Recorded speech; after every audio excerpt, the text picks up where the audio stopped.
Systems by Elimination Part 2. After watching this video, I will be able to solve a system of equations using the elimination method with multiplication by a positive integer. When we are using the elimination method, our goal is to eliminate one of the variables. In order to do that, we need to have two conditions met. We need to have the same coefficient on both equations, but they need to be different signs. In our previous lesson, we were able to just identify one of the equations, or we were able to transform it into different signs by multiplying through with -1. However, now I actually have to multiply by a number. And what's going to make this tricky is that you can have different numbers that everyone multiplies by, and you will still get the same answer. So I'm going to pick an equation. I'm going to pretty much see what would be best. So I'm going to multiply by a positive number because I see that in the x, one is negative and one is positive. So I have a different sign condition checked off. I just need to have the same coefficient. Well, I know that 9 is a multiple of 18. So if I were to multiply that top equation by 2, I would be able to get an equation that looks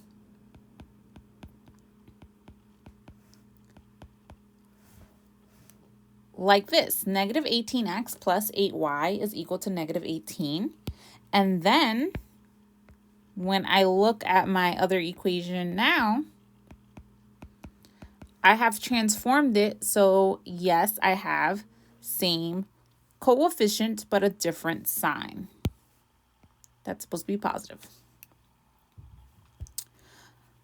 And then I can go ahead and use the process of elimination. So I can go ahead and just add. This will eliminate the variable x. I'm left with 2y equal to 0. Divide by 2, y is equal to 0. And I would go on and solve for x. I could have also multiplied by a different number. Now, if I were to look at the y variables, they are different signs. However, I know that 4 isn't a multiple of 6. There is no number I can take that top equation to multiply by to make it 6 without introducing fractions or making the problem harder. Also, vice versa, there is no number I can multiply 6 by to get it into so that it will be 4. So even though they are different signs, I know that there is nothing I can multiply by in order to transform one of the equations. Later on, we're going to see that we can actually take and multiply both equations to transform them. However, that's actually an added step that we don't want to take at the moment.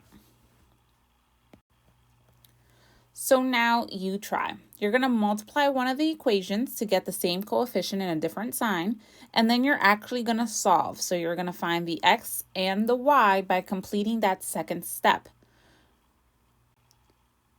After you answer the question, if you got it incorrect, please watch the remainder of the video to see how to answer the question.